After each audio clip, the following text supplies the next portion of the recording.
నమస్తే, welcome to for the people. నేను మీ స్వప్న. ఇక ఏపీలో లిక్కర్కి సంబంధించి 15% పెంచుతున్నామంటూ కూడా లిక్కర్ ధరలు పెంచుతున్నామన్న దానిపైన విమర్శలు అయితే వెల్లువెత్తుతున్నాయి. అదేవిధంగా జగన్మోహన్ రెడ్డి అసెంబ్లీకి నేను రాను అని చెప్పిన దానికి, ప్రతిపక్ష హోదా డిమాండ్ చేసిన దానికి అవసరం అయితే నేను కోర్టు కూడా వెళ్తాననే దానికి కూడా దీనికి సంబంధించి స్పీకర్ అయ్యన్న అయితే స్ట్రాంగ్ కౌంటర్ కూడా ఇచ్చారు. ఒకవేళ 60 రోజులు మించి అసెంబ్లీకి రాకుండా ఉన్నట్లయితే వేటు వేసే డిస్క్వాలిఫై చేసే అవకాశం అయితే కనిపిస్తున్నట్టు చేస్తామంటూ కూడా ఆయన చెప్పడం జరిగింది. అయితే మొత్తానికి మందుబాబులకు ప్రభుత్వం షాక్ ఇచ్చింది. ఆంధ్రప్రదేశ్లో లిక్కర్ ధరలు 94% పెంచుతూ ఎక్సైజ్ శాఖ నిర్ణయం తీసుకుంది. అయితే గతంలో కూడా మేము అధికారంలోకి వచ్చిన తర్వాత లిక్కర్ అనేది దానికి సంబంధించి ధరలు పెంచుతాము, నాణ్యమైన మద్యాన్ని మేము అందిస్తాము అంటూ కూడా ఎన్నికల ముందు హామీనిచ్చింది. అయితే అధికారంలోకి వచ్చి 7 నెలలు పూర్తయి 8వ నెల అడుగు పెడుతున్న నేపథ్యంలో ఇప్పుడు ఈ ధరలు మేము పెంచుతాము అన్నదైతే సర్వత్రా అంటే మందుబాబులు ఎవరైతే ఉన్నారో వారందరికీ కూడా ఇది చర్చనీయాంశమైందనే చెప్పాలి. అదేవిధంగా గతంలో కూడా అన్ని కేటగిరీలతో పోలిస్తే 15% ధరలు పెంచుతున్నట్లు కూడా ఉత్తర్వులు అయితే జారీ చేశారు. ఇక కాకినాడ పోర్టులో వాటాల బదిలింపు కేసులో కూడా కీలక పరిణామాలు చోటు చేసుకుంటున్నాయి. కానీ 14% ఇస్తుండటంతో కష్టమవుతుంది. అంటే దీనికి సంబంధించి గతంలో కూడా వీరికి ఇచ్చిన మార్జిన్ 20% ఇస్తాము అంటూ కూడా చెప్పారు. కానీ 20% ఇవ్వకుండా 14% ఇస్తున్నారు అంటూ కూడా దానికి సంబంధించి ఎవరైతే షాపులను దక్కించుకున్నారో దానికి సంబంధించిన వారు కూడా ఆందోళన చేశారు. దీని మీద అధికారులు స్పందించాలని, ఇలాగైతే మాకు నష్టం జరుగుతుంది, దీని మీద మీరు స్పందించాలి అంటూ కూడా వినతి పత్రాలు అందించారు. లేకపోతే నిరసనలు చేస్తామంటూ కూడా కొన్ని చోట్ల నిరసనలు కూడా చేశారు. అయితే ఇవన్నీ జరుగుతున్నా కానీ కమిషన్లు పెంచుకుంటే అమ్ముకోవటాలు అమ్మటాలు నిలిపివేస్తాము, అదేవిధంగా బెల్ట్ షాపుల్ని కూడా నిరోధిస్తామంటూ కూడా చెప్పారు. కానీ ఇప్పుడు టోటల్గా ఎలక్షన్స్ ముందు ఇచ్చిన వాటికి, ఇప్పుడు చెప్తున్న వాటికి, అలాగే టెండర్ల ద్వారా షాపులు ఎవరైతే కైవసం చేసుకున్నారో వారికి ఇచ్చిన మార్జిన్లకి ఇప్పుడు తీసుకున్న వాటికి ప్రతిదానికి కూడా ఎక్కడ పొంతన లేకుండా పోవడం వైపు విమర్శలు అయితే వెలుగుతున్నాయి. దీన్ని వైసీపీ కూడా ఒక అస్త్రంగా వాడుకుంటుంది.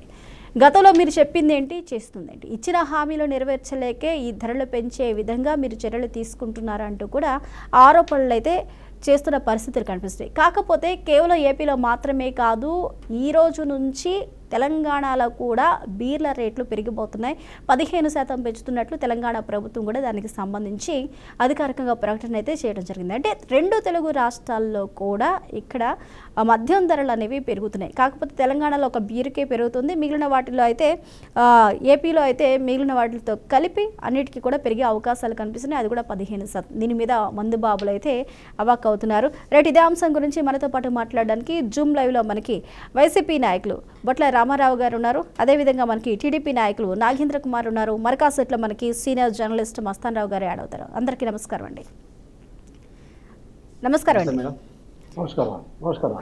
నాగేంద్ర కుమార్ గారు, ఏం జరుగుతుంది అసలు, ఏంటి అంటే నిర్ణయాలు ఇమీడియట్గా వెంటనే ఎందుకు మార్చుకుంటున్నారు? ఇచ్చిన హామీలు ఏంటి, మీరు చేస్తుంది ఏంటి? అదేవిధంగా ఇచ్చిన హామీలలో నెరవేర్చలేకపోగా కేవలం ఆదాయ వనరులు పెంచుకోవడానికే ఈ మద్యంకి సంబంధించి ధరలు మేము పెంచుతున్నామంటూ కూడా నిర్ణయం తీసుకున్నారంటూ కూడా ఆరోపణలు అయితే వైసీపీ చేస్తుంది. అదేవిధంగా మందుబాబులు కూడా ఏంటిది అంటూ ప్రశ్నిస్తున్నారు. మరి ఏం జరుగుతుంది? Good morning madam. Very good morning. సోదరులు కూడా గుడ్ మార్నింగ్ మేడం. ఇక్కడ ఒకటి ముందు అసలు మీరే ఒక క్లారిటీ మిస్ అయ్యారు. పూర్తిగా చెబుతా ఉన్నాను. మీరు పెట్టిన అదేంటి మందుబాబులకు జలక్ అన్నారు, మళ్ళీ మీరు తర్వాత చెబుతా ఉన్నారు ఏదైతే షాప్ ఓనర్స్ ఉన్నారో వాళ్ళకి కమిషన్ రావట్లేదు, కమిషన్ పెంచాలని మీరే అడుగుతున్నారు చెప్తా ఉన్నారు. బట్ గతంలో షాప్ ఓనర్స్ నిరసన చేశారు, మేము అడగట్లేదు, మేము మందుబాబులు తాగమని కానీ లేకపోతే పెంచమని కానీ మేము అడగం. చెప్పండి. ఒక్క నిమిషం. నిన్న వచ్చిన జీవోలో 14% పెంచుతున్నామని చెప్పారు. 14% పెంచుతున్నామని చెప్పింది కమిషన్. ఎవరైతే షాప్ ఓనర్లు ఉన్నారో వాళ్లకు లైసెన్స్ హోల్డర్స్ 14% పెంచుతా ఉన్నారు. ఏదైతే ఈ రోజు అదే నిన్నటి రోజే ఏదైతే ఈ బ్లూ మీడియా అలాగే పేటిఎం బ్యాచ్ మాట్లాడుతా ఉన్నారో మందుబాబులకు జలక్ అని, దాని గురించి కమిషనర్ నిశాంత్ కుమార్ గారు ఒక స్టేట్మెంట్ ఇవ్వడం జరిగింది.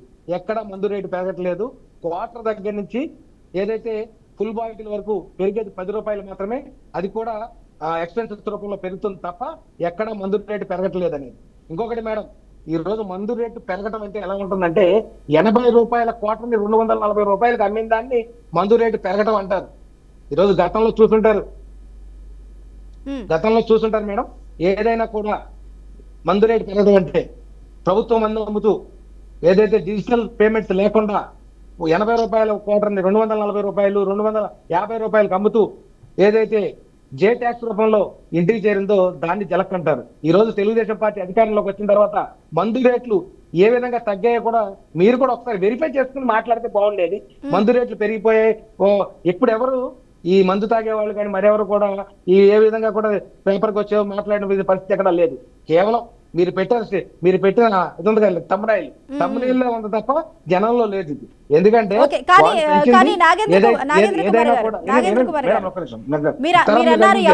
ఎవరు మాట్లాడలేదని మీరు అన్నారు. కాకపోతే మన బీఆర్కే న్యూస్ టీవీ మీదే మనం మందు బాబులు మన టెలికాస్ట్ చేస్తాం. వారు ఏం మాట్లాడారు? ఎక్కడ మందు మీద రేటు పెంచలేదండి.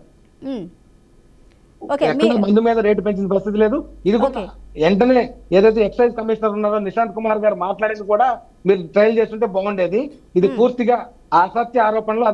అయితే ఈ ఆరోపణలో ఎలాంటి వాస్తవం లేదు అంటారు. అంటే ఇప్పుడు పెరుగుతున్నాయి, ధరలు పెరగబోతున్నాయి అని చెప్పే దాంట్లో ఎలాంటి వాస్తవం లేదు అంటారు. వాస్తవం లేదు. ఎందుకంటే సాక్షాత్ డిపార్ట్మెంట్ కమిషనర్ గారే చెప్పారు, ఎక్కడ మందు రేటు పెరగట్లేదు. 99 రూపాయలు ఉన్న మందు రేటు 99 రూపాయలు ఉంటుంది. కేవలం 10 రూపాయలు మాత్రమే క్వార్టర్ నుంచి ఫుల్ బాటిల్ వరకు ఎక్స్పెన్సెస్ ఛార్జెస్ గా పెరుగుతా ఉన్నాయని కమిషనర్ గారు చెప్పారు. అది కూడా తమ దృష్టికి ఒక్కసారి నిన్నటి రోజు కమిషనర్ గారి ప్రెస్ మీట్ లో కూడా చూస్తుంటే మీకు పూర్తిగా అర్థమవుతుంది. ఇంకొకటి మందు బాబులు అంటే ఎక్కడా కూడా పెరుగుదల లేదు అంటున్నారు. మరి ఇప్పుడు మీరు చెప్పింది ఏ రకంగా పెరుగుదల అంటారు? మరి 10 రూపాయలు మాత్రమే పెరుగుతుంది అంటున్నారు. మరి అది ఏ లెక్కన అంటారు? మీరు చెప్పారు, మీరు చెబుతా ఉన్నారు మందు బాబులకు షాక్ తగిలింది. ఈ 10 రూపాయలు కూడా ఏదైతే ఛార్జెస్ రూపంలో పెరుగుతా ఉన్నాయి తప్ప మందు రేటు పెరగడం కాదు. ఏదైతే 14% ఏదైతే వాళ్ళకి కమిషన్ పెంచామో ఆ కమిషన్ పెంపు ద్వారా పెరిగే ఈ 10 రూపాయలు మాత్రమే. ఏదైనా క్వార్టర్కి 10 రూపాయలే పెరుగుతుంది. ఫుల్ బాటిల్ కూడా 10 రూపాయలు. ఎక్కడా కూడా అంతకు మించి పెరిగేది లేదు. ఏదైతే మీడియాలో చెప్తా ఉన్నారో పూర్తిగా ధరలు పెరిగిపోతా ఉన్నాయి, మందు బాబులు షాక్ తగులుతా ఉన్నాయి. ఎక్కడా షాక్ తగలలేదు. గత ప్రభుత్వం ఇచ్చిన షాకుల నుంచి తేరుకుని ప్రజలు ఇప్పుడు ఈరోజు చూస్తా ఉన్నాం. ఏదైతే రాష్ట్రంలో మద్యం తాగే వాళ్ళలో సగం 25% వరకు కాలేయ సంబంధిత వ్యాధులతో ఈ రోజు హాస్పిటల్లో ట్రీట్మెంట్ తీసుకుంటూ ఉన్న పరిస్థితి కనబడతా ఉంది. కానీ ఈ రోజు నాణ్యమైన మద్యం ఈ రాష్ట్రంలో వస్తుంది. ఏదైతే మద్యం వినియోగదారులు ఉన్నారో కాకపోతే గతంలో డీలర్లకి ఎవరైతే షాపుని కైవసం చేసుకున్నారో వారికి 20% మార్జిన్ ఇస్తామంటూ కూడా ప్రభుత్వం చెప్పింది. కానీ తీరా షాపులు కైవసం చేసుకున్న తర్వాత డబ్బులు కట్టి తీసుకున్న తర్వాత కేవలం 14% మాత్రమే ఇస్తూ ఉండటం వల్ల మేము నష్టపోతున్నామంటూ కూడా గత 2 నెలల క్రితం డీలర్లందరూ కూడా ఆందోళన చేశారు. దానికి సంబంధించి నిరసన చేస్తామన్నారు. అదేవిధంగా వారి డీలర్స్ ఎవరైతే ఉన్నారో దీనికి సంబంధించి డిప్యూటీ సీఎం స్పందించాలంటూ కూడా వారు డిమాండ్ చేశారు. అదే పరిస్థితుల్లో మందుబాబులు ఎవరైతే ఉన్నారో వారు కూడా లిక్కర్ షాపుల ముందు ఆందోళన చేసిన పరిస్థితి ఉంది. మనమే టెలికాస్ట్ చేశాము. అందులో ఆధారాలు కావాలంటే మన ఛానల్ ని మనం వెనక్కి వెళ్ళి యూట్యూబ్ లో చూసుకున్నా కానీ దానికి సంబంధించిన విజువల్స్ మనకి కనిపిస్తాయి. మనమే టెలికాస్ట్ చేశాము. ముఖ్యమంత్రి గారు చెప్పింది కూడా 20% వరకు మీకు కమిషన్ ఉంటుంది అని చెప్పడం జరిగింది. అయితే ఇది ఇప్పుడు మీరు చెప్పే 14% అప్పులు లేదు. 8 నుంచి 10% వరకు మాత్రమే మొదట్లో కమిషన్ ఉండడం వల్ల వాళ్ళు ఇబ్బంది పడిన వాస్తవం. దాన్ని సరళింపు చేస్తూ ఈ రోజు 14.5% నికరంగా వాళ్ళ కమిషన్ వచ్చే విధంగా ఈ రోజు పెట్టడం జరిగింది. అది పూర్తిగా ఏదైతే నిన్నటి జీవో ఏదైతే ఉందో అది 14.5% వాళ్ళకి కమిషన్ రూపంలో వస్తుందని తెలియజేస్తూ ఇచ్చిన జీవో ఇది. దాన్నే మీరు ఈ రోజు ధరలు పెంచుతున్నారు. ఏదైతే 20% ధరలు పెంచుతున్నారు, 90% ధరలు పెంచుతున్నారని మీరు చెప్తా ఉన్నారు. అది వాళ్ళు వచ్చిన జీవో 14% నుంచి మార్జిన్ 20% ఇస్తే ఆ భారం ఎవరి మీద పడుతుంది అంటారు? డీలర్ల మీద పడుతుందా లేకపోతే మందుబాబుల మీద పడుతుందా? 14.5% అది కమిషన్ గా పెరుగుతుంది తప్ప ఏదైతే ఎవరి మీద పడే పరిస్థితి లేదు. అది కేవలం ధరలు పెరిగే పరిస్థితి లేదు. కేవలం కమిషన్ మాత్రమే పెరుగుతా ఉంది. ఓకే, కమిషన్ పెరుగుతుంది. కానీ కమిషన్ పెరిగినప్పుడు ఆ కమిషన్ డబ్బులు ఎవరి దగ్గర నుంచి వసూలు చేస్తారు? ప్రభుత్వం ఇస్తుందా? ఇప్పుడు పెంచిన 6% ఏదైతే ఉందో 8% కమిషన్ ఎక్కడి నుంచి వస్తుందో 14.5% కమిషన్ కూడా అక్కడి నుంచే వస్తుంది. ఎవరి మీద భారం పడే పరిస్థితి లేదు. ఏదైతే వినియోగదారుడి మీద అయితే భారం పడే పరిస్థితి లేదు. ఈరోజు పూర్తిగా మద్యం కంపెనీలకు ప్రభుత్వానికి మధ్య ఉన్న ఇదే తప్ప.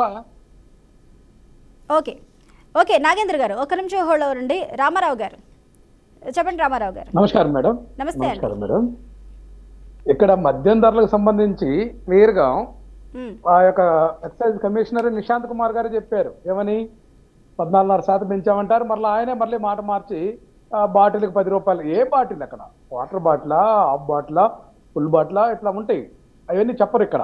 అట్లాగే నాగేంద్ర కుమార్ గారు చెప్పే దాంట్లో కూడా భారము వినియోగదారుడి మీద పడదని చెప్పి చెప్పడం, ఇదంతా కూడా వక్రీకరించడం అనమాట. ఇక్కడ ఎక్సైజ్ పాలసీకి సంబంధించి గతంలో పారదర్శకంగా ప్రభుత్వం ద్వారా నిర్వహించినటువంటి పరిస్థితి జగన్మోహన్ రెడ్డి గారి సర్కార్లో జరిగిందండి. దాన్ని కాదని వీళ్ళు ఈ యొక్క ప్రైవేటు వ్యక్తులకు కట్టబెట్టాలని కాంట్రాక్ట్ ఇచ్చినటువంటి టెండర్ల ప్రక్రియలో మొత్తం కూడా గుత్తేదారులుగా తయారై ఏదైతే అసెంబ్లీ నియోజకవర్గం యూనిట్గా ఆ యొక్క నియోజకవర్గ శాసనసభ్యుడి ఆధ్వర్యంలో సిండికేట్ అయ్యి షాపులు మొత్తం కూడా తెలుగుదేశం పార్టీ వారు కైవసం చేసుకున్న మాట వాస్తవం. దానికి అనుబంధంగా బెల్ట్ షాపులు కూడా గ్రామానికి ₹1,00,000 చొప్పున డిపాజిట్ కట్టించుకొని ఏర్పాట్లు చేశారండి. ఇక్కడ ఏదైతే ఎక్సైజ్ సంబంధించినటువంటి డిపార్ట్మెంట్లో టెండర్లు దక్కించుకున్నటువంటి ఈ యొక్క తెలుగుదేశం పార్టీ దుకాణదారులు లైసెన్సీలు ఉన్నారో వీళ్ళందరూ కూడా తెలుగుదేశం పార్టీ వాళ్ళు కాబట్టి ఈరోజు కూటమి ప్రభుత్వం మద్యం ధరలు పెంచారండి. మద్యం ధరలు పెంచినటువంటి ధరలు ఖచ్చితంగా ఏదైతే మద్యం ప్రియులు ఎవరైతే వినియోగదారులు ఉన్నారో వారి మీద పడుతుంది. కానీ ఇది పట్టలేదని చెప్తారు. ఇక్కడ పరస్పరం నితీష్ కుమార్ ఆ యొక్క ఎక్సైజ్ డిపార్ట్మెంట్కి సంబంధించినటువంటి కమిషనరే క్లియర్గా చెప్పారు ఒక్కొక్క బాటిల్ మీద ₹10 పడుతుందని. ఎందుకు చెప్పారు? ఆయన 14.5% లెక్కేస్తే ఇది ఇంకా ఎక్కువగా ఉంటుంది. కానీ దాన్ని ప్రస్తుతం మేము 14.5% నుంచి 20% వరకు పెంచుతాము అనేటువంటి ఇండికేషన్ కూడా ఇచ్చారండి. ఎందుకంటే గతంలో మద్యం షాపులు కేటాయింపప్పుడే 20% మేము వచ్చేటట్లుగా మార్జిన్ ఉండేటట్లు చూస్తామని చెప్పి అదే ఏఆర్ఈటీ ఏదైతే అడిషనల్ రిటైల్ ఎక్సైజ్ ట్యాక్స్ అనే దాంట్లో తప్పులు బండి అని చెప్పి సవరించుకుంటున్నామని చెప్పి చెప్పడం, ఇట్లా రకరకాల ఏదైతే మేనేజ్ చేసే దానికోసం వాడుకుంటున్నటువంటి పదాలు విధానం తప్పితే ఇది ఖచ్చితంగా మద్యం పెంచుతున్నారు. మా యొక్క అనుయాయులైనటువంటి షాపులు ఎవరైతే ఉన్నారో వాళ్ళకి లాభాలు చేకూర్చేటటువంటి ప్రక్రియలో ఇది భాగం. ఖచ్చితంగా వీళ్ళు ఇదే కాదు ఇంకా 20% పెంచుతారు. ఈ యొక్క రిటైల్ మార్జిన్ పెంచి మరలా ఇంకో దఫా కూడా పెంచేదానికి ఇంకా పెంచేదానికి కూడా అవకాశం ఉందండి. ఎందుకంటే ఇప్పుడు మద్యం షాపులు కేటాయించి 4 నెలలు తిరగకుండానే ధరలు పెంచుతా ఉన్నారు. ఈ ధరలు పెంచుకుంటా పోయి వాళ్ళు ప్రజాధనాన్ని ఏదైతే ఎక్సైజ్ డిపార్ట్మెంట్ ద్వారా ఆ యొక్క షాపుల ద్వారా వాళ్ళ యొక్క పార్టీ అనుకూలమైనటువంటి వ్యాపారులకు లాభం చేకూర్చేటటువంటి ప్రక్రియకి శ్రీకారం చుట్టారు తప్పితే ఇది మరొకటి కాదండి. అట్లా ఈ యొక్క ఎక్సైజ్ డిపార్ట్మెంట్కి సెక్రటరీగా కూడా ఏదైతే వివాదాస్పదంగా ఎన్నికల కమిషన్ వ్యవహరించినటువంటి ముఖేష్ కుమార్ మీనా గారిని నియమించి ఇదంతా కూడా ఒక సిండికేట్ ఇంటర్నల్ గా ఒక ఆర్గనైజ్డ్ సిస్టమ్ చేసుకుని పెద్ద తలకాయలు కూడా లాభాలు పొందే దానికోసం గాను పాలసీలు వాళ్ళకు అనుకూలంగా మార్చుకుంటున్నారు తప్ప మరొకటి కాదని చెప్పి నేను ఘంటాపథంగా చెప్పగలనండి. ఓకే రామారావు గారు, ఒక నిమిషం హోల్డ్ అవ్వండి. నాగేంద్ర కుమార్ గారు, ఈ లిక్కర్ విషయాలు లేకపోతే దీనికి సంబంధించి 3 కేటగిరీగా డివైడ్ చేసి Indian made, foreign liquor, beer ఇలా 3 కేటగిరీలుగా విడుదల చేసి సరఫరా చేస్తామంటున్నారు. అదేవిధంగా 14.5 నుంచి 20% వరకు దీనికి సంబంధించి పెంచుతాం. టోటల్గా వీటి మీద ఏదైతే ఉన్నాయో అన్నిటి మీద కూడా 15% అంటే 15% వరకు ధరలు పెంచుతున్నట్లుగా కూడా ఉత్తర్వులు జారీ చేసింది అనేదైతే అధికారికంగా అయితే కొన్ని ఇన్ఫర్మేషన్స్ అయితే ఉన్నాయి. మరి అది మీరు ఎంతవరకు సమర్థిస్తారు లేదా అన్న విషయాన్ని పక్కన పెడితే అయితే ఇక్కడ మరొక విషయాన్ని మనం మాట్లాడుకోవాలి. జగన్మోహన్ రెడ్డి అసెంబ్లీకి వచ్చే ఒక్క నిమిషం మేడం, ఈ మధ్య నేను కంక్లూడ్ చేద్దాం. ఏదైతే నిన్న నిశాంత్ కుమార్ గారు మాట్లాడిన మాటలు పూర్తిగా వినలేదేమో. నిశాంత్ కుమార్ గారు చెప్పింది 14.5% కమిషన్ పెంచుతా ఉన్నాం. వీళ్ళంతా చెప్తున్నట్టుగా మద్యం ధరల్లో కేవలం ఈ క్వార్టర్ బాటిల్ నుంచి ఏదైతే ఫుల్ బాటిల్ వరకు కూడా ₹10 మాత్రమే పెరుగుతుందని ఆయన కళ్ళకండిగా చెప్పడం జరిగింది. ఈ విషయాన్ని నిన్న మరొక్కసారి నిశాంత్ కుమార్ గారి ప్రెస్ నోట్ కానీ ప్రెస్ మీట్ కానీ చూస్తే కంక్లూడ్ అవుతుంది. ఈ రోజు ఏదైతే సోదరుడు చెప్పినట్లుగా పారదర్శకత అంటే ఏంటో మేము చూపించాం. గతంలో చూసాం ఏదైతే ప్రభుత్వ దుకాణాల్లో డిజిటల్ పేమెంట్స్ లేకుండా ఈ రోజు తాడేపల్లి ప్యాలెస్ లో ఏదైతే స్విచ్ అయ్యగానే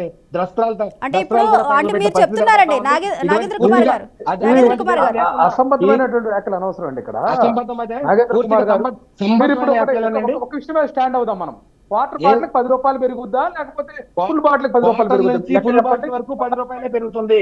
ఇది ఈ రోజు నాగేంద్ర కుమార్ గారు ఏదైతే చెప్పారో ఎక్సైజ్ శాఖకు సంబంధించి అధికారి ఏదైతే చెప్పారో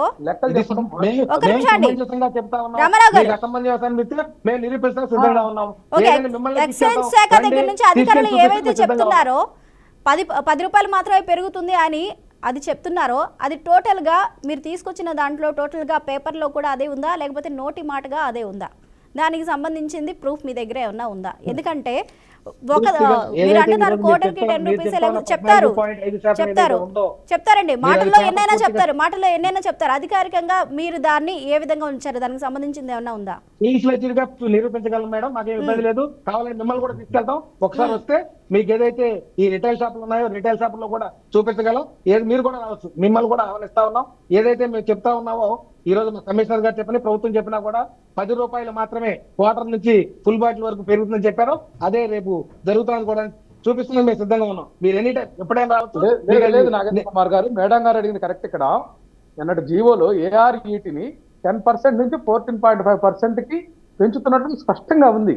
10 రూపాయలు అనేది ఆయన నోటి మాటగా నిశాంత్ కుమార్ ఎవరైతే ఉన్నారో ఆ కమిషనర్, ఆయన నోటి మాటగా మీడియాకి చెప్పారే తప్ప ఆర్డర్ మాత్రము జీవోలో చూడండి మీరు స్పష్టంగా. ఇక్కడ అబద్ధాలు మనం మాట్లాడుకోవాల్సినటువంటి పరిస్థితి లేదు. ఎందుకంటే ఆ పేపర్ చూసిన తర్వాత మనం ఏం మాట్లాడామనేది కూడా అర్థమవుతుంది. ఆ జీవోని ఒకసారి మీరు ఇప్పుడే నెట్లో తీసుకోవచ్చు.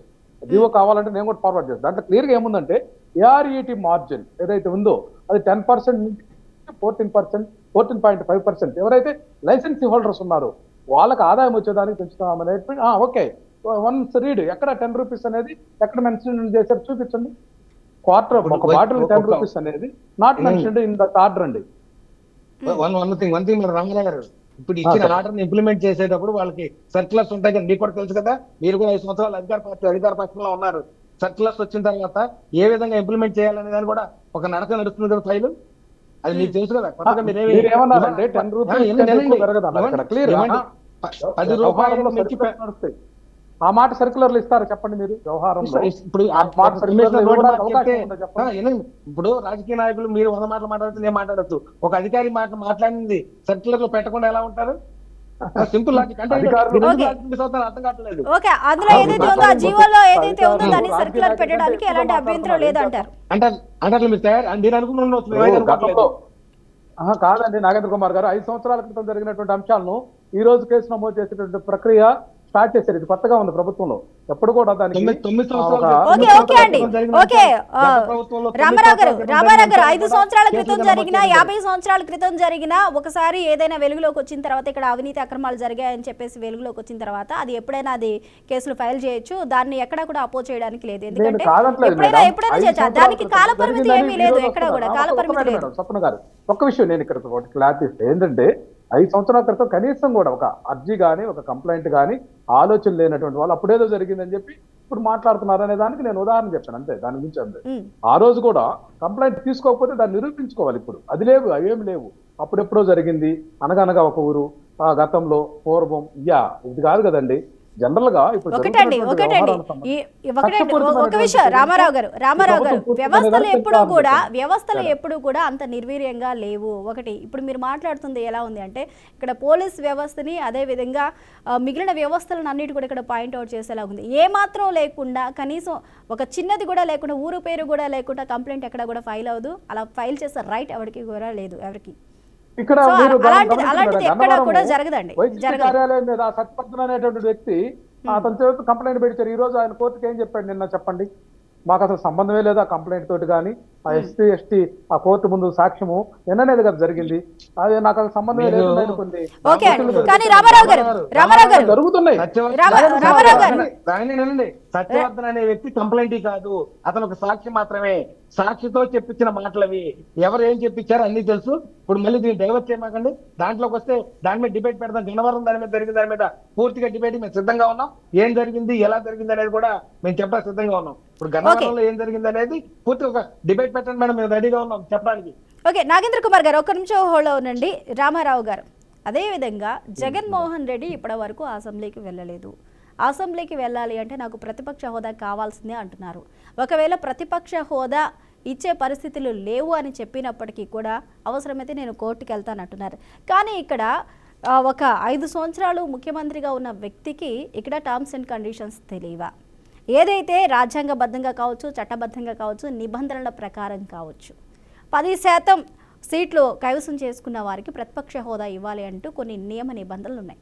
వాటన్నిటినీ పక్కన పెట్టి నాకు ప్రతిపక్ష హోదా కావాల్సిందే, ఇస్తేనే నేను వస్తాను, ఇస్తేనే నేను మాట్లాడతాను అన్నారు. ఇక్కడ ఆయన పెట్టిన ఇంకొక కండిషన్ మనం చూడాలి. అదేంటి అంటే ముఖ్యమంత్రితో సరిసమానంగా నాకు సమయం ఇవ్వాలి, ఆ సమయం ఇస్తానంటేనే నేను వస్తాను అనేది. అంటే ప్రజలు గెలిపించిన మనిషి ప్రజల గురించి మాట్లాడడానికి అసెంబ్లీకి వెళ్ళి సమస్యల గురించి లేవనెత్తడానికి ఈ కంపారిజన్స్ ఏంటి, ఈ పోటీలు ఏంటి, ఇవన్నీ కూడా అసెంబ్లీకి రాకుండా ఉండడానికి చేస్తున్న పనులు కదా. రావడానికి ఏంటి ఆయన ఇబ్బంది, ఆయనకున్న ఇబ్బంది ఏంటి? ఒక 60 రోజుల వరకు అసెంబ్లీకి రాకపోతే 61వ రోజు డిస్క్వాలిఫై చేసే అవకాశాలు ఉంటాయి, చేయొచ్చు కూడా యాజ్ పర్ లా. మరి వీటన్నిటిని కూడా ఎందుకు దృష్టిలో పెట్టుకోవడం లేదు? ప్రజలు నమ్మి గెలిపించినప్పుడు ఎందుకు లేనిపోని అడ్డంకులు సృష్టించుకొని రాను అంటున్నారు? ఇక్కడ రాను అంటే కాదు మేడం, ఒక అంశం అర్థం చేసుకోవాలి. ఇక్కడ పార్లమెంట్ కు సంబంధించి 10% ఏదైతే ఉందో అది రాజ్యాంగబద్ధంగా చట్టబద్ధంగా పొందుపరిచారు. అసెంబ్లీల విషయంలో ఆ యొక్క క్లాజ్ లేదు. ఇది మీరు న్యాయ నిపుణులైనా కనుక్కోవచ్చు, లైవ్ లోనే తీసుకోండి. నేనేమంటున్నానంటే అసెంబ్లీలకు సంబంధించి అటువంటి నియమ నిబంధనలు ఏమి పొందుపరచలేదు. ఖచ్చితంగా ఇది రామారావు గారు నియమ నిబంధనలు ఏమి పొందుపరచలేదని మీరు అంటున్నారు, కానీ నియమ నిబంధనలు ఉన్నాయంటూ కూడా చెప్తున్నారు. ఖచ్చితంగా నియమ నిబంధనలు 10% అయితే ఉంటుంది. ఇదే విషయాన్ని వేరే వాళ్ళు చెప్తే మీరు కాదు అని అనొచ్చు, వేరే వాళ్ళు దీన్ని ప్రశ్నిస్తే కాదు అని అనొచ్చు. కానీ గతంలో ఎప్పుడైతే అసెంబ్లీ సాక్షిగా ప్రతిపక్ష హోదా ఇవ్వాలి అంటే ఇన్ని సీట్లు ఉండాలి, కొన్ని సీట్లు పోతే ప్రతిపక్ష హోదా కూడా ఉండదంటూ కూడా జగన్మోహన్ రెడ్డి స్వయాన ఆయన చెప్పిన పరిస్థితులు కూడా ఉన్నాయి. ఆయనంతటా ఆయన అన్నారు 10% ఉండాల్సిన అసెంబ్లీలోనే అన్నారు ఆయన. అంటే ఆయన ఉంటే ఒక రూలు, ఆయన లేకపోతే ఇంకొక రూల్ ఉంటుందా? కాదు ఇక్కడ రూల్ కాదు మేడం. అప్పుడు ఉన్నటువంటి పరిస్థితుల్లో 10% అనేది జనరల్ గా అక్కడ మాట్లాడినటువంటి మాట వాస్తవం, నేనేం కాదంటలేదు. నేనేమంటున్నానంటే 10% అనేది పార్లమెంట్ లో ఉంది. అక్కడ ఒక పొరపాటుగా కానీ లేకపోతే ఆ రోజు ఉన్నటువంటి సిచ్యువేషన్లు జనరల్ గా చెప్పినటువంటి మాట నేనే కాదంటలా. కానీ ఇక్కడ రాజ్యాంగ పరంగా కానీ చట్టపరంగా కానీ చూస్తే క్లియర్ గా ఉందండి. ఇక్కడ పార్లమెంట్ కు సంబంధించి మాత్రమే అది ఎఫెక్ట్ అవుతుంది తప్ప మనకు ఏదైతే అసెంబ్లీలకు అది కాదండి. ఇక్కడ ఉప ముఖ్యమంత్రి కూడా ఈ రోజు రాజ్యాంగబద్ధంగా లేదు, ఇవన్నీ కూడా జరుగుతున్నాయి. కానీ నేనేమంటున్నానంటే ఇక్కడ ఏదైతే 21 సీట్లతో ఉన్నటువంటి జనసేన పార్టీ యాక్చువల్ గా ప్రతిపక్ష హోదా వచ్చిందండి. కానీ ఇక్కడ ఆ ప్రతిపక్ష పార్టీ ఏదైతే అధికార పక్షంలో చేరింది కాబట్టి ఆ థర్డ్ కేటగిరీలో ఉన్నటువంటి 11 మంది సభ్యులు ఉన్నటువంటి ప్రతిపక్ష హోదా ఇచ్చినందువల్ల జగన్మోహన్ రెడ్డి గారు ఏమంటారంటే నేను ముఖ్యమంత్రితో సమానంగా సమయం ఇస్తేనే వస్తానట్లేదండి. ముఖ్యమంత్రి గారితో పాటు సమానంగా నేను ప్రతిపక్ష హోదాగా ఉంటేనే మాట్లాడటానికి అవకాశం ఉంటుంది. దీనికోసం మేము ఒక లేఖ రాసాము అయ్యన్న పాత్రుడు గారికి, శాసనసభ స్పీకర్ కి. ఆయన లేఖ ఎందుకు సమాధానం చేయట్లేదు, ఎందుకు ఆన్సర్బుల్ చేయట్లేదు? ఇక్కడ మీరు ఈ మతలబు రాజకీయ మతలబు అనేది క్లియర్ గా ఉందండి. కానీ ఇక్కడ అయ్యన్న పాత్రుడు స్పీకర్ అయ్యన్న పాత్రుడు చెప్పలేదు అంటున్నారు. కానీ చాలా స్పష్టమైన వైఖరిని ఆయన ఇక్కడ చూపించడం జరిగింది. ఏదైతే ఉందో 175 మంది ఎమ్మెల్యేలలో 175 మంది ఎమ్మెల్యేలలో మాజీ ముఖ్యమంత్రి అయినప్పటికీ కూడా జగన్మోహన్ రెడ్డి కూడా ఒకనొక ఎమ్మెల్యేనే. వారికి ఎమ్మెల్యేకి ఎలాంటివి అయితే ఉండాలో అలాంటివి మేము కల్పిస్తాము, అంతే తప్ప దానికి మించి ఇచ్చే పరిస్థితులు లేవు. దీనిని డిప్యూటీ స్పీకర్ కూడా తేల్చి చెప్పారు. రఘురామకృష్ణరాజు కూడా తేల్చి చెప్పడం జరిగింది. ఇచ్చే పరిస్థితి, ప్రతిపక్ష హోదా ఇచ్చే పరిస్థితి లేదు అనేది. రైట్, దీని గురించి మాట్లాడే ముందు రామారావు గారు, దీని గురించి మాట్లాడే ముందు for the people short break తీసుకుందాం. Stay with us. Welcome back to for the people. Right, ఇక ప్రతిపక్ష హోదా అనేది అడుక్కుంటేనో బతిమాలతేనో వచ్చేది కాదు, ప్రజలు ఇవ్వాలి ఆ హోదా అనేది అంటూ కూడా ఇటు టీడీపీ నాయకులు చెప్తున్నారు. కాకపోతే ఇస్తేనే వస్తానంటూ కూడా ఆయన చెప్తున్నారు. అదేవిధంగా మందుబాబులకి కూడా ఆంధ్రప్రదేశ్లో అయితే లిక్కర్ ధరలు అయితే పెంచుతున్నట్లుగా కూడా జీవో తీసుకొచ్చారు. మరి ఆ జీవో పైన టోటల్గా 15% పెరగనున్నాయి అన్నిటిపైన అని చెప్తున్నారు. 14.5 నుంచి అదేవిధంగా 20% వరకు మార్జిన్ అనేది పెంచుతున్నట్లుగా కూడా తీసుకొచ్చిన జీవో కూడా ప్రస్తుతం చర్చనీయాంశమైంది. రైట్, రామారావు గారు ప్రతిపక్ష హోదా ఇస్తేనే అంటున్నాం. ఓకే, మనకి మస్తాన్ రావు గారు కూడా యాడ్ అయ్యారు. ఫస్ట్ ముందు వారిని ఇంట్రడ్యూస్ చేసుకుందాం. మస్తాన్ రావు గారు నమస్కారం అండి. నమస్కారం అండి. రామారావు గారు మాట్లాడతాం మనం. చెప్పండి రామారావు గారు. మేడం, ఇక్కడ ఒక అంశం అండి. 24 జూన్ 2024న జగన్మోహన్ రెడ్డి గారు స్పీకర్ కి ఒక లేఖ రాశారు. ఏదైతే ఈ యొక్క నూతన ఆంధ్రప్రదేశ్ అసెంబ్లీలో ప్రతిపక్ష హోదా కేటాయించాలి, ఇది యాజ్ పర్ లీగల్ గా మాకు చేయాల్సినటువంటి అంశం ఉందనేటువంటి దాని మీద ఆయన లేఖ రాస్తే దానికి ఇప్పటి వరకు కూడా స్పందన లేదండి. ఈ రోజు వరకు కూడా ఆ లేఖకు సమాధానం రాయాల్సినటువంటి బాధ్యత ఉందా లేదనేది మనం ఆలోచించాలి. ఎందుకు రాయట్లేదంటే చట్టంలో ఉన్నటువంటి మతలబు ఉంది. వీళ్ళు ఏదైతే మీరు చెప్పారు ఇందాక కూడా స్పీకర్ గారు డిప్యూటీ స్పీకర్ గారు స్పష్టంగా చెప్తున్నారు 10% బలం ఉంటేనే జరుగుతుంది, అట్లాగే ముఖ్యమంత్రి గారు కూడా చెప్తున్నారు. ఇది రాజకీయ కోణం అండి. దీనికి చట్టబద్ధత అనేటువంటి అంశంలో కనుక క్లారిటీ ఉంటే స్పీకర్ గారు ఎప్పుడో లెటర్ ఇచ్చేవాళ్ళు. లెటర్ ఇవ్వలేదు, సమాధానం తెలియజేయలేదంటేనే ఇందులో అనుమానాస్పదమైనటువంటి అంశం ఉంది. ఇక్కడ ప్రతిపక్ష హోదా ఏదైతే ఒక ముఖ్యమంత్రి చేసినటువంటి వ్యక్తికి ప్రతిపక్ష హోదా ఇస్తాము ఇవ్వలేము అనేటువంటి లేఖకు జవాబు లేనటువంటి పరిస్థితి అసెంబ్లీలో ఉన్నది మనం అర్థం చేసుకోవాలి. లిఖితపూర్వకంగా ఇవ్వరు అనే అంశాన్ని ఇవ్వరు అనేది లిఖితపూర్వకంగా మీకు ఇవ్వాలి అంటారు. ఎందుకంటే మీకు ఒక లెటర్ పెట్టారు కాబట్టి లిఖితపూర్వకంగా కావాలి. ఖచ్చితంగా ఒక మాజీ ముఖ్యమంత్రి, వైఎస్ఆర్ కాంగ్రెస్ పార్టీ అధ్యక్షుడు, వైఎస్ఆర్ సిఎల్పి అధ్యక్షుడిగా ఉన్నటువంటి వ్యక్తికి రాసినటువంటి లేఖకి సంబంధిత అసెంబ్లీలో సమాధానం రానటువంటి పరిస్థితులు ఈ రాష్ట్రంలో ఏర్పడుతున్నాయంటే మనం ప్రజాస్వామ్యం ఎటువైపు ఉందో అనేది మనం అర్థం చేసుకోవాలి. అట్లాగే ఇంకోటి అంటే ఇక్కడ ఒక రకమైనటువంటి ప్రాపకాండ చేస్తున్నారు. ఏది అసెంబ్లీకి రాకపోతే రద్దు అవుతుంది. ఇది ఎవరు మాట్లాడాలండి? డిప్యూటీ స్పీకర్ ఎట్లా మాట్లాడతాడండి బయటకు వచ్చి? నేనేమైనా చర్యలు తీసుకోండి మీకు ఏదైనా ఉంటే చట్టపరంగా దాన్ని. ఎవరు మాట్లాడాలంటారండి రామారావు గారు? డిప్యూటీ స్పీకర్ ఎలా మాట్లాడతారు, స్పీకర్ ఎలా మాట్లాడతారు అంటున్నారు. స్పీకర్ ఎలా మాట్లాడతారు అంటున్నారు. మరి ఎవరు మాట్లాడతారు? ఎవరికి మాట్లాడే రైట్ ఉంటుంది మీరు చెప్తారా? కాదు మేడం, ఈ చట్ట పరిధిలో లేనటువంటి అంశాలు వీళ్ళకి ముందుగానే ఎట్లా బయటకు తెచ్చి అది అధికారపరమైనటువంటిది. శాసనసభ అనేది ఒక దేవాలయం లాంటిది. దేవాలయంలో ఉన్నటువంటి కానీ ఇక్కడ రామారావు గారు మీరు కొన్ని విషయాలు ఇక్కడ మర్చిపోతున్నారు. మీరు రాజ్యాంగం గురించి లేకపోతే లాలు గురించి మీరు మాట్లాడుతున్నారు, కానీ ప్రజాప్రతినిధి అయిన వారు ఎవరైతే కొన్ని సెక్షన్స్కి మించి వారు హాజరు కాకుండా ఉంటారో వారి మీద అనర్హత వేటు వేసే హక్కు అధికారం ఉంటుంది. అది రాజ్యాంగ పరంగానే ఉంది. ఆ విషయాన్ని మీరు ఎందుకు మర్చిపోతున్నారు? ఒక్క నిమిషం అండి. తీసుకోమనండి, వాళ్ళకి ఖచ్చితంగా చర్యలు తీసుకునే ఉంది, ఖచ్చితంగా ఉంది, అరువులు ఉంది. కోణంలో మాట్లాడుతున్నారు మేడం, తీసుకోమనండి. కాదట్లా అది ఎట్లా తీసుకోవాలి? నోటీస్ ఇచ్చి కరస్పాండెన్స్ జరగాల. వీళ్ళు రాజకీయ కోణంలో పులివెందులకు ఉప ఎన్నిక జరుగుతుందని లీకులు ఇవ్వడం ఇదంతా కూడా రాజకీయ కోణము. అట్లాగే ఒకవేళ జగన్మోహన్ రెడ్డి గారు ఆలోచన ఎట్లా ఉందంటే ఖచ్చితంగా అసెంబ్లీకి వెళ్ళాలని నిర్ణయించుకున్నారు. ఇప్పుడు మేము పదవి పోతుందని చెప్పి ఆలోచనతో అసెంబ్లీకి వచ్చాడని కూడా వీళ్ళు ప్రచారం చేయడానికి కూడా ఒక లైన్ క్లియర్ చేసుకుని. కానీ వాటన్నిటికీ ఆస్కారం ఇచ్చింది ఎవరండి? వాటన్నిటికీ ఆస్కారం ఇచ్చింది ఎవరు? మీరే కదా. ప్రజలు ఎలాగో గెలిపించారు అని చెప్పేసి ప్రజల ఇప్పుడు జగన్మోహన్ రెడ్డి మనోభావాలు వినిపించడానికి కాదు అక్కడ వెళ్ళేది. అక్కడ ఆ నియోజకవర్గంలో ఒక ఎమ్మెల్యేగా పులివెందుల్లో అక్కడ ఉన్న సమస్యలు వినిపించడానికి, అదేవిధంగా గత 5 ఏళ్లలో ఆయన ముఖ్యమంత్రిగా ఉన్నారు కాబట్టి దానికి సంబంధించి ఏదైనా రాష్ట్ర ప్రభుత్వానికి ఇప్పుడున్న ఏదైనా సందేహాలు వ్యక్తం చేస్తే ఇది ఏంటి అనే దానికి సమాధానాలు ఇవ్వడానికి ఆయన హాజరు కావాలి. అంతేగాని హోదా కోసం కాదు. అర్థమైంది మేడం. ఇక్కడ పులివెందుల ఎమ్మెల్యే అనే పదాన్ని అనిత వాడింది, ఇట్లాంటి వాళ్ళందరూ వాడుతున్నారు. నేను కాదంట్లో పులివెందుల శాసనసభ్యుడే, కానీ ఆయన ఒక మాజీ ముఖ్యమంత్రి ప్లస్ ఒక పార్టీకి సిఎల్పి లీడరు. ఇది గమనించట్లా మీరు?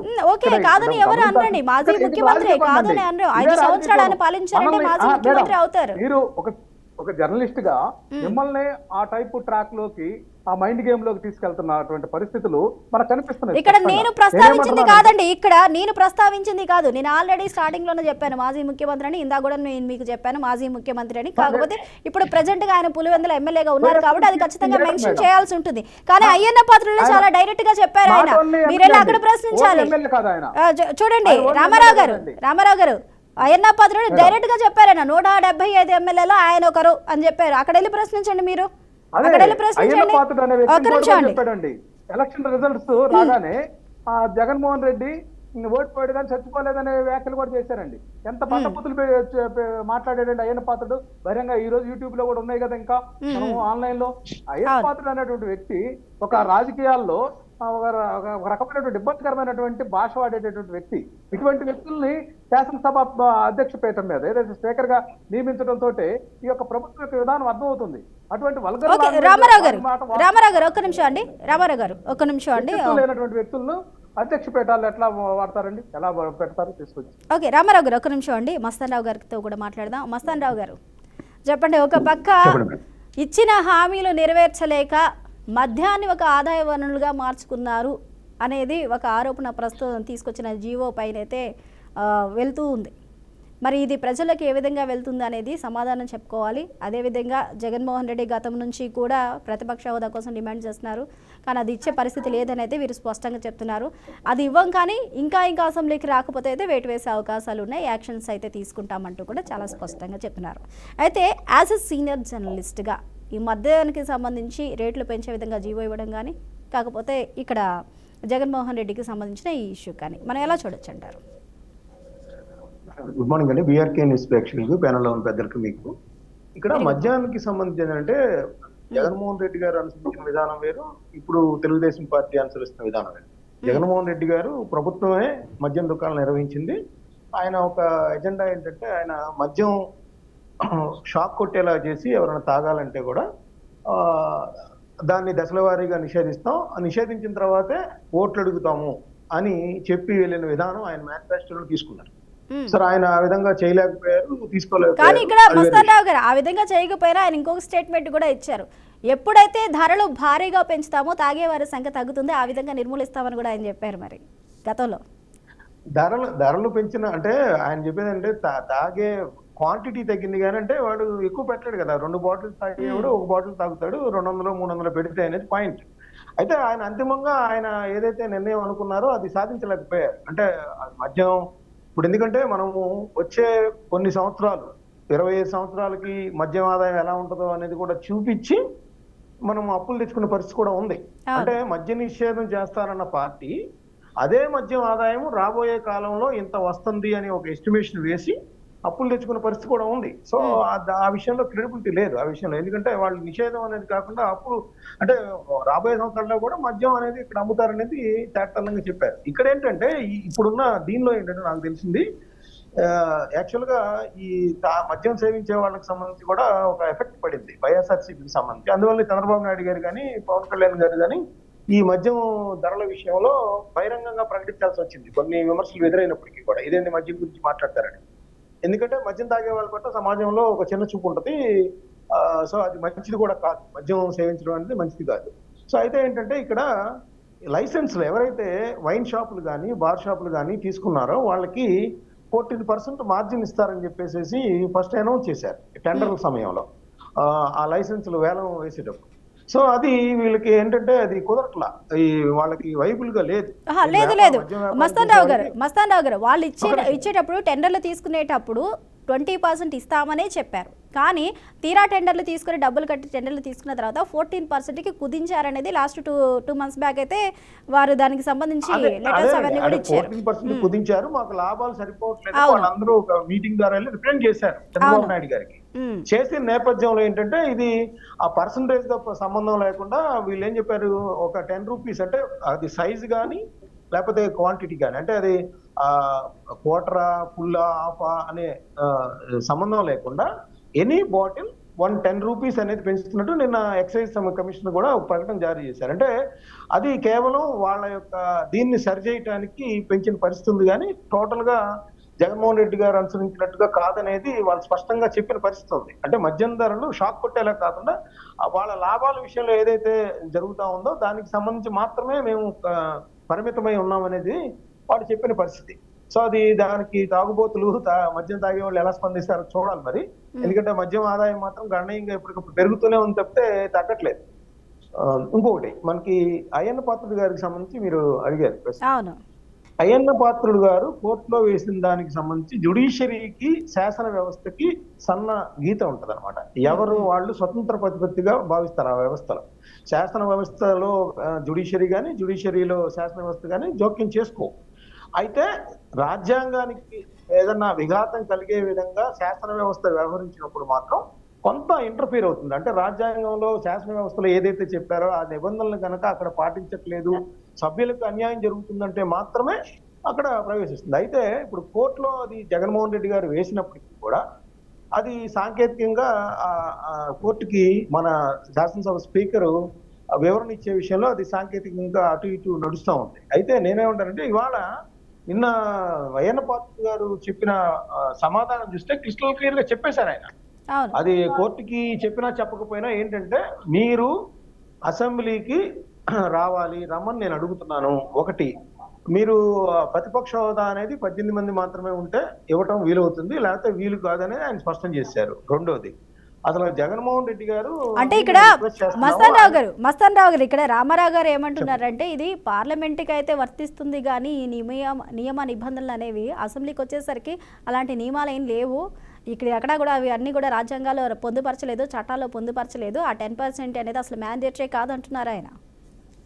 దానికి కూడా చెప్పారండి ఆయన. ఢిల్లీలో ఎట్లా ఇచ్చారో నాకైతే తెలియదు, నేను నిబంధనలన్నీ చూశాను, అది ఎక్కడ లేదనేది కూడా ఆయన క్లారిటీ ఇచ్చారు. నిబంధనల గురించి కూడా ఆయన క్లారిటీ ఇచ్చారు ఒకటి.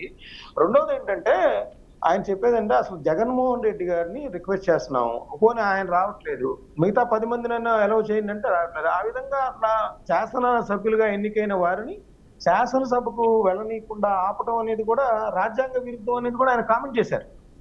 మీరు గమనించినట్లయితే ఇంకోటి ఆయన ఏమంటారంటే, జగన్మోహన్ రెడ్డి గారు నేను తాడేపల్లి పార్టీ కేంద్ర కార్యాలయంలో లేదా ఆయన క్యాంపు కార్యాలయంలో కొన్ని ప్రశ్నలు వేస్తాను, దానికి శాసనసభ నుంచి సమాధానాలు రావాలి, చెప్పడం తప్పే ఉందంటారు.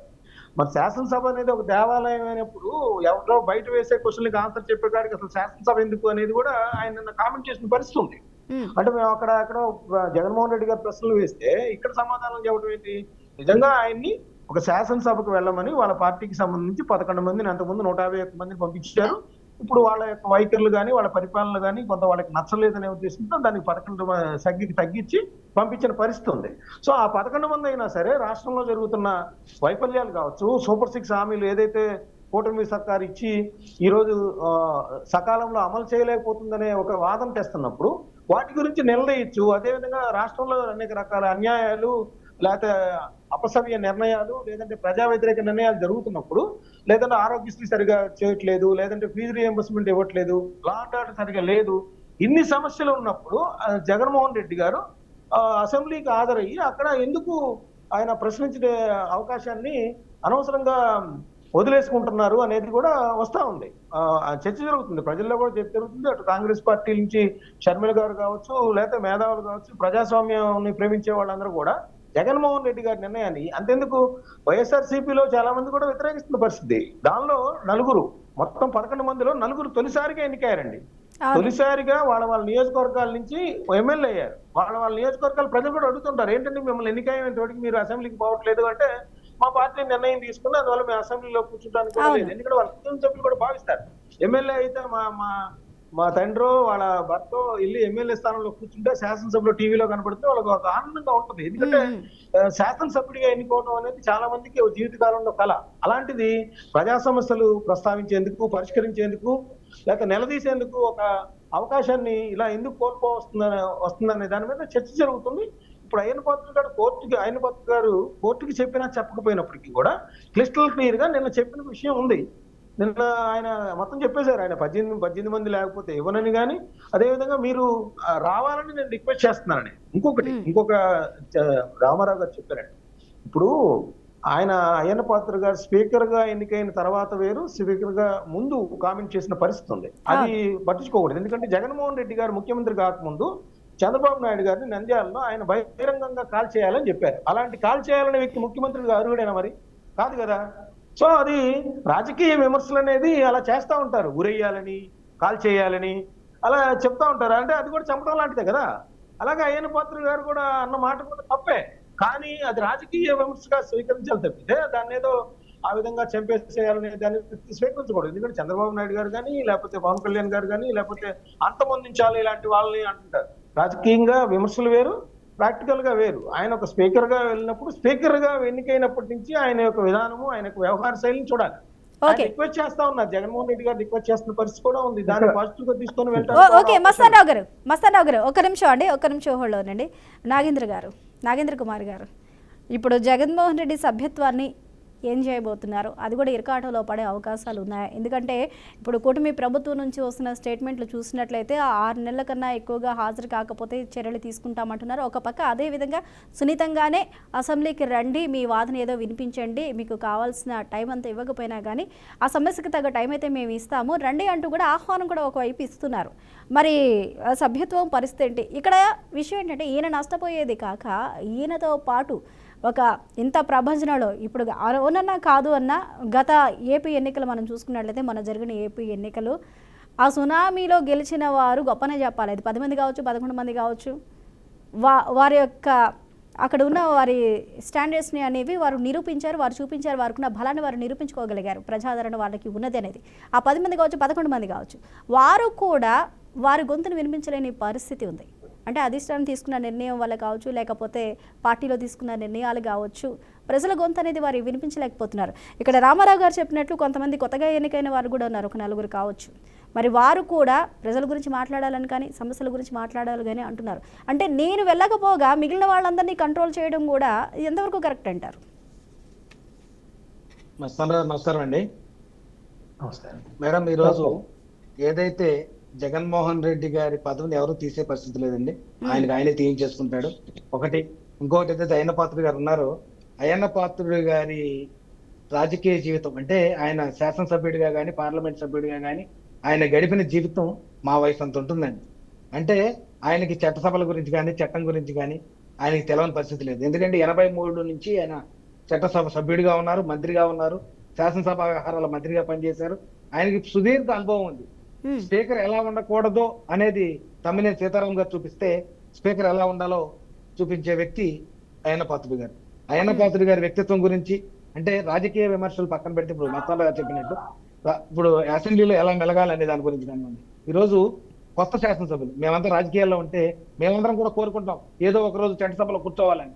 కూర్చున్న రోజు సభ్యుడిగా అంటే నాకు చిన్న వయసు నుంచి నేను చట్టసభలు చూస్తా ఉన్నాం. ఆ రోజు చెన్నంనేని రాజేశ్వరరావు గారు కానీ, చెన్నంనేని విద్యాసాగర్ రావు గారు, అలాగే మద్దిపాటి ఓంకార్ గారు కానీ, ఇటువంటి వ్యక్తులు మాట్లాడుతూ ఉంటే ఒక రకమైన ఇది వచ్చేది. అంటే ఆ రోజు లేకపోయినా పొద్దునే పేపర్ చదివితే ఈ రోజు అసెంబ్లీలో ఈయన ఇలా మాట్లాడారు, ఈయన పాయింట్ ఆఫ్ ఆర్డర్ లేపెట్టారు అని బోడేపూడి వెంకటేశ్వరరావు కానివ్వండి, అట్లాగే ఈ వెంకయ్యనాయుడు గారు కానీ, 2 వ్యక్తులు మాట్లాడుతూ ఉంటే పొద్దున్నే పేపర్ చదువుతా ఉంటే మాకు ఒక రకమైన నుంచి. ఈరోజు మస్తాన్ చెప్పారు, కుటుంబ సభ్యులే కాదండి, ప్రతి ఒక్క వ్యక్తి మా శాసనసభ్యుడు అసెంబ్లీలో మాట్లాడుతున్నాడు అని చెప్పుకోవడానికి కూడా, మా సమస్యలు లేవనెత్తుతున్నాడు చెప్పుకోవడానికి కూడా గర్వంగా ఫీల్ అయ్యే పరిస్థితి. కానీ ఈరోజు గెలిచిన తర్వాత శాసనసభకు వెళ్ళాం అని చెప్తా ఉన్నారంటే ఏ విధమైన అంటే మనం గెలిపించిన గెలుపుని కూడా అపహాస్యం చేసే పరిస్థితి. ఈరోజు జగన్మోహన్ రెడ్డి గారు సాక్షాత్తు అసెంబ్లీ సాక్షిగా చంద్రబాబు నేను తలుచుకుంటే నీకు ప్రతిపక్ష హోదా ఉండదు అన్నారు. అంటే ప్రతిపక్ష హోదా ఉండకపోవడానికి ఒక క్రైటీరియా ఉంది కదా, ఆ రోజు సాక్షాత్తు జగన్మోహన్ రెడ్డి గారు చెప్పిందే కదా. ఈ రోజు ఆయన అంటే ఎలా ఉందంటే ఈరోజు ప్రజలు కూడా గమనిస్తూ ఉన్నారమ్మా. అంటే ఎవరు ఓపెన్ గా మాట్లాడకపోయినా ఒక అపహాస్యం పాలవుతా ఉన్నారు జగన్మోహన్ రెడ్డి తనకు తాను గాని. అంటే ప్రతిపక్ష హోదా అనేది మనం గతంలో చూసాం. పార్లమెంట్ లో 30 సీట్లు వచ్చిన తెలుగుదేశం పార్టీ ప్రతిపక్ష హోదా ఆ రోజు మాధవ్ రెడ్డి, ఆదిలాబాద్ ఎంపీ మాధవ్ రెడ్డి గారికి ప్రతిపక్ష హోదా ఇచ్చిన ఘనత ఉంది. రాజీవ్ గాంధీ గారు ఆ రోజు కేవలం ఒక ప్రాంతీయ పార్టీ అయినప్పుడు కూడా తెలుగుదేశం పార్టీకి ప్రతిపక్ష హోదా ఇచ్చారు. అంటే ఆ రోజు అక్కడ ఉన్న చట్టసభలో 30 మంది సభ్యులు ఉన్న తెలుగుదేశం పార్టీ పెద్ద పార్టీ. అంటే ఇచ్చే విధంగా ఉండాలి కూడా ప్రతిపక్ష నాయకుడు నడక కూడా. 2019-24 మధ్య కాలంలో మీరు అసెంబ్లీలో చేసిన చర్యలు చూసిన తర్వాత ప్రజలే మీరు ప్రతిపక్ష హోదాకు కూడా అర్హులు కాదు అని మీకు ఇచ్చిన పరిస్థితి కనపడతా ఉంది. ఇటువంటి విషయాలు గమనించి ఈరోజు ఏదైతే రూల్ బుక్ లో అయ్యన్న పాత్రుడు గారు మాట్లాడినా, రఘురామకృష్ణరాజు గారు మాట్లాడినా ఆ రూల్ బుక్ లోనే మాట్లాడుతా ఉన్నారు. ఏదైతే 60 రోజులు ఒక శాసనసభ్యుడు శాసనసభకు రాకపోతే అతను అనర్హుడు అవుతాడనే విషయాన్ని చెబుతా ఉన్నారు తప్ప, జగన్మోహన్ రెడ్డి గారు మీరు అసెంబ్లీకి రండి, అనర్హుడు కాకుండా ఉండండి అని వాళ్ళు కోరుకుంటా ఉన్నారు తప్ప ఆయన అనర్హుడిని చేస్తానని చెప్పట్లేదు. అంటే మీరు అసెంబ్లీకి వచ్చి మీ పులివెందల సమస్యలు ఏదో రాష్ట్ర మాజీ ముఖ్యమంత్రిగా ఉన్న రాష్ట్ర సమస్యలను అసెంబ్లీలో లేవనెత్తండి. సమయం గురించి మాట్లాడుతా ఉన్నారు. తనకు ముఖ్యమంత్రి గారికి ఇచ్చినంత సమయం కావాలని గత అసెంబ్లీ సెషన్స్ లో చూసాం. Leader of opposition Chandrababu Naidu గారిని ఎంత సమయం ఇచ్చారు, ఎన్నిసార్లు మీరు పేక కొట్టినట్టుగా మైకులు కట్ చేశారో కూడా గతం చూస్తానే ఉన్నాం. అంటే ఇప్పుడు గతంలో ఏదైతే చేశారో, గతంలో నాగేంద్ర గారు గతంలో ఏదైతే చేశారో, ఒకవేళ అసెంబ్లీకి వచ్చినా కానీ అవమానాలు తప్పవు, నేను చేసింది మళ్ళీ తిరిగి నాగే వస్తుంది అన్న అభిప్రాయం ఏమన్నా ఉంది అంటారా? అంటే మీరు చెప్పిన దాని ప్రకారం చూసాం మేడం. జగన్మోహన్ రెడ్డి గారు ప్రమాణ స్వీకారానికి వచ్చిన రోజు ఆయన ఎవరు అపహాస్యం పాలు చేయలేదు, ఏ సభ్యుడు కూడా అసభ్యంగా ప్రవర్తించలేదు కూడా. మీరు అది గమనించాలి. అంటే ఆల్ఫాబెట్ ఆర్డర్ ప్రకారం ప్రమాణ స్వీకారం చేయవలసి ఉన్నప్పటికీ కూడా ముందుగానే తనని ప్రమాణ స్వీకారం చేయించి పంపించిన పరిస్థితులు అయితే అధికారంలోకి వచ్చిన మొదట్లోనే జరిగింది. అంటే ఇవ్వాల్సిన ఇంపార్టెన్స్ అయితే ఇచ్చారు కుటుంబ ప్రభుత్వం. ఎప్పుడు అంటే రాజకీయాల్లో పదవులు శాశ్వతం కాదు, వ్యక్తులు మాత్రమే శాశ్వతం అనేది చంద్రబాబు నాయుడు గారి సిద్ధాంతం. ఈ రోజు ఎవరికి ఇవ్వాల్సిన గౌరవాన్ని వాళ్ళకి ఇవ్వడం ద్వారా చట్టసభల గౌరవాన్ని పెంచడం కూడా గత అసెంబ్లీలో చూసాం. చట్టసభల్ని బూతు ప్యాలెస్లుగా మార్చిన పరిస్థితి. కానీ ఈ రోజు చట్టసభకు ఒక విలువ ఇవ్వాలి. ఈ రోజు 70 నుంచి 80 మంది ఎమ్మెల్యేలు, కొత్తగా వచ్చిన ఎమ్మెల్యేలు ఉన్నారు శాసనసభలో. వారందరికీ కూడా ఒక్కొక్క వ్యక్తి 25 ఏళ్ళు 30 ఏళ్ల వయసులో ఉన్నారంటే దగ్గరగా ఒక 30 ఏళ్ళు రాజకీయం చేసే వ్యక్తులు. రాబోయే రోజుల్లో చట్టసభలో వాళ్ళకు మార్పు కావాలనే విధంగా వారికి ఈ రోజు పెద్ద మాజీ స్పీకర్ లాంటి వాళ్ళు, ఇప్పుడు ఓం బిర్లా లాంటి వాళ్ళని కూడా తెచ్చి వాళ్ళకి చట్టసభలో ఎలా మెలగాలనేది కూడా ట్రైనింగ్ ఇవ్వడానికి ఆయన పాత్రగా చేస్తా ఉన్నారు. ఆయనకి సుదీర్ఘకాలం చట్టసభలో పనిచేసిన వ్యక్తిగా, చట్టసభ గౌరవం తెలిసిన వ్యక్తిగా ఆయన ఈ రోజు మన ఓం బిర్లా గారిని కానివ్వండి, అట్లాగే వెంకయ్య నాయుడు గారు లాంటి వారిని కానీ తీసుకొచ్చి వీళ్ళకి ఓరియంటేషన్ క్లాసులు కూడా పెడతా ఉన్నారు. ఈ క్లాసులు కూడా వైసీపీ ఎమ్మెల్యేలు వెళ్తే భవిష్యత్తులో మేము ఎలా ప్రవర్తించాలనేది కూడా తెలుస్తుందని తెలియజేస్తా ఉన్నాం. ఈ రోజు జగన్మోహన్ రెడ్డిని అనర్హుడిగా చేయాలనే ఉద్దేశం ఎవరికి లేదు. ఇలా వస్తే, ఇలా రాకుండా ఉంటే మీరు అనర్హుడు అవుతారు. తప్పకుండా అసెంబ్లీకి రావాలని అయితే కోరుకుంటున్నారు ఖచ్చితంగా. రైట్ అండి, right. Thank you so much Nagendra Kumar గారు. అదేవిధంగా ఈ డిబేట్లో పాల్గొన్న రామారావు గారికి, అలాగే మస్తాన్ రావు గారికి థ్యాంక్ యూ అండి. Thank you so much. Right, చూస్తూనే ఉన్నాం కదా, ఇక ఏపీలో మద్యం రేట్లు పెంచుతున్నట్లుగా తీసుకొచ్చిన జీవోనైతే వివాదాలకు తావిస్తుంది. అదేవిధంగా జగన్మోహన్ రెడ్డి డిమాండ్ ప్రతిపక్ష హోదా కావాలి అనే దానిపై కూడా అయ్యన్న పాత్రుడు స్పీకర్ చెప్పిన అంశాలు కూడా ప్రస్తుతం అయితే చర్చనీయాంశమయ్యాయి. ఎందుకంటే అధికార పక్షంలో ఉండి ప్రతిపక్షం కావాలి అన్నప్పుడు ఒక లెటర్ ఇచ్చాము, ఆ లెటర్కి సంబంధించి దానికి సంబంధించి జవాబు కూడా ఇవ్వకపోతే ఎలా అంటూ వైసీపీ వాదన ఉంటే, అసలు ప్రజలే మీకు ప్రతిపక్ష హోదా తీసేశారు, అసలు అడిగే హక్కు అర్హత కూడా మీకు లేదు అన్న చందంగా కూటమి ప్రభుత్వ సమాధానం అయితే చెప్పకనే చెప్తుంది. మరి దీనిపైన నేను కోర్టుకు వెళ్తామంటున్నారు. మరి ఆ కోర్టులో ఎలాంటి పరిస్థితులు ఉంటాయి, రాజ్యాంగపరంగా చట్టపరంగా ఏవైతే 10% సీట్లు ఉంటేనే ప్రతిపక్ష హోదా ఇస్తారు అనే దానిపై మరి కోర్టు ఎలాంటి నిర్ణయాలు తీసుకుంటుంది? పోనీలే పాపం అని చెప్పేసి ఇద్దామని చెప్పేసి కూటమి ప్రభుత్వం అంటుందా, లేకపోతే దీనికి వేరే చట్టాలు పరిధులు ఏమన్నా ఉన్నాయా, లేకపోతే నిర్ణయ స్వతంత్రాన్ని ఉపయోగించి ప్రతిపక్ష హోదా ఇచ్చే అవకాశాలు ఉన్నాయా? తుది నిర్ణయం ఎలా ఉండబోతుంది అనేది అయితే చూడాలి. కాకపోతే సంక్రాంతి తర్వాత నేను ప్రజల్లోకి వస్తాను, ప్రజల్లో మమైకం అవుతాను, కూటమి ప్రభుత్వంలో ఉన్న అవినీతి అక్రమాలు కావచ్చు, లేకపోతే ఇచ్చిన హామీలు నెరవేర్చకపోవడం కావచ్చు, దీనిపైన ప్రజల్లోకి వస్తానని చెప్పారు. మరి గతంలో ఇంకా సంక్రాంతి అయిపోయినా కానీ జగన్మోహన్ రెడ్డి అయితే మరి ప్రజావేదికలోకి వచ్చే ప్రయత్నం అయితే చేయలేదు. మరి ఎప్పుడు వస్తారు ఏంటి, మరి ప్రతిపక్ష హోదా వస్తుందా లేదా, అదేవిధంగా మందుబాబులు ఇప్పుడు ప్రస్తుతం తీసుకొచ్చిన జీవో మీద ఏ విధంగా రియాక్ట్ అవుతారనేది చూడాలి. ఇది వాల్టీ for the people. Keep watching BRK news.